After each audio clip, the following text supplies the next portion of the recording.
Hi, everyone, and welcome to our podcast, where we increase your practical knowledge and English speaking skills. My name is Sarah, and today we're talking about something many of us struggle with, which is getting the courage to engage in English conversation. You know, those moments when you hesitate to speak up in English, when you're not sure what to say, or you're worried you'll make a mistake. Sound familiar? Well, if you're nodding your head right now, you're not alone, and we're going to dive into all of it today. And to do that, I'm joined by my friend, Jake. Hi, Jake. Thanks for being here today. Hey, Sarah. Thanks for having me. I'm really excited to talk about this topic because it's something I struggled with a lot when I first started speaking English more regularly. And honestly, I think it's something that so many language learners face. You know, the nerves, the overthinking. It's real. Absolutely. It's something that comes up again and again in conversation groups, classrooms, and even in daily life. So today, we're going to talk about personal experiences, give some tips, and hopefully inspire our listeners to get out there and speak English with confidence. So, Jake, let's start with this. What was the most challenging part for you when you first started speaking English in real-life situations? Great question. I'd say the most challenging part was overcoming my own fear of being judged. You know, I'd constantly think, what if I say something wrong? What if people don't understand me? What if they think my accent is weird? It was like this loop in my head, and it often stopped me from speaking at all. That's so relatable. I think many of our listeners have probably felt the same way. It's like a barrier that's more mental than anything else, right? But what did you do to overcome that fear? Was there a specific turning point or strategy that really helped you? Definitely. The turning point for me was realizing that communication is not about perfection. It's about connection. Once I accepted that making mistakes is part of the process, everything changed. I started seeing mistakes as opportunities to learn rather than reasons to feel embarrassed. And let's be real, native speakers make mistakes too. So why should we hold ourselves to this impossible standard? Oh, 100%. And you know, that's a great mindset shift. Thinking about language as a tool to connect rather than something to master flawlessly. So, for our listeners, that's tip number 1, embrace mistakes as part of your learning journey. But Jake, how did you actually practice speaking? Did you find a language partner? Join a conversation group? What worked for you? Great question. At first, it was all about baby steps. I started with short, simple interactions like ordering coffee or asking for directions. Just those little moments where I could speak a few words without much pressure. And then, I found a language exchange partner. That was a game changer. We met once a week for a mix of English and my native language, and it really helped me gain confidence. The key is to start small and build up. I love that idea of baby steps. And finding a language exchange partner is a brilliant way to practice because it's all about mutual support. No one expects perfection. Speaking of practical tips, let's talk about those everyday moments when you can sneak in some English practice. Jake, do you have any suggestions for how listeners can incorporate English into their daily lives without feeling overwhelmed? Definitely. I think it all starts with what you're already doing. Do you watch TV shows or movies? Try watching them in English with subtitles. If you enjoy listening to music, find English songs and follow along with the lyrics.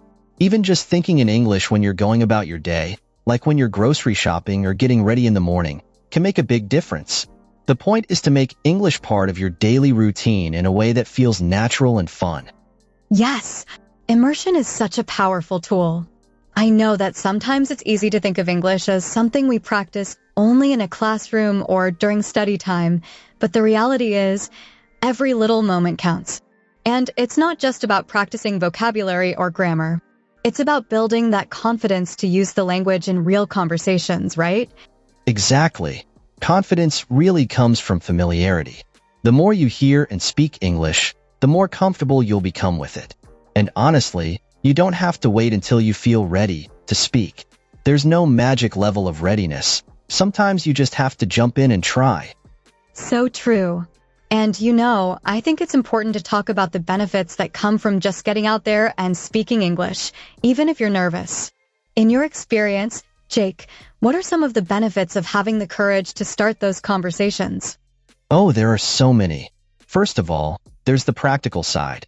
You get to meet new people, make friends, network, and even open up opportunities for travel or work. But also, speaking English can really help you see the world differently. When you engage in conversations, you learn more about different cultures, ideas, and perspectives. It makes life richer, in a way. Absolutely. And I think a big part of that courage is being okay with not having all the answers. It's okay to say, I don't know that word, or can you repeat that? We often think that we need to understand and say everything perfectly, but really, people are usually understanding and patient, especially when they see you're trying. Right, and that's such a great point. Asking for clarification is not a weakness. It's actually a strength. It shows that you're engaged and willing to learn. And most of the time, people are more than happy to help or explain things in a simpler way. So, another tip for our listeners, don't be afraid to ask questions or ask for repetition if you didn't understand something. Absolutely. And let's get into some practical tips for having those English conversations. For example, Jake, do you have any go-to conversation starters that our listeners can use when they're meeting someone new or trying to keep a conversation going? Sure.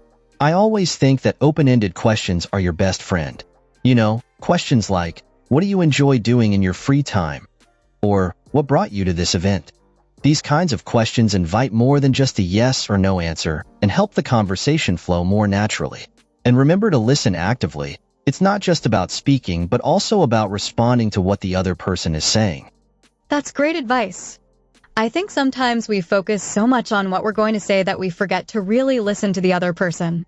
And listening can actually make speaking easier because you can just build off what the other person says. Like, if they say, oh, I love hiking, you can ask, really? Where's your favorite place to hike? It's a more organic way to keep the conversation going. Exactly. It takes some of the pressure off because you're not having to come up with new topics all the time. You're just expanding on what's already been said. And another tip is to keep it light and positive. Small talk is called small for a reason. It's not about diving into deep, complicated topics. Simple subjects like hobbies, food, or plans for the weekend are all great starting points. Such great tips, Jake. And one more thing I want to touch on is body language. When you're engaging in a conversation, even if it's in English, body language plays a huge role. Smiling, making eye contact, and nodding along to show you're listening, all of these things make you appear more open and confident. Sometimes it's not just about what you say, but how you say it. Oh, absolutely. Nonverbal communication is just as important as verbal communication. And I know that for some listeners, this might feel like a lot to take in. But remember, it's a process. Building the courage to speak English isn't something that happens overnight. It's a journey, and every conversation is a step forward. Yes, and for our listeners who might feel like they're stuck or not improving as quickly as they'd like, don't be discouraged. Just remember that every little bit of practice helps. And you don't need to be perfect. You just need to be brave enough to start. Well said, Sarah. And to our listeners out there, don't forget to celebrate the small wins. Did you have any short conversations with a stranger in English? Celebrate them. Did you simply ask for something in English and were understood? Celebrate that too. Every step forward is progress, no matter how small.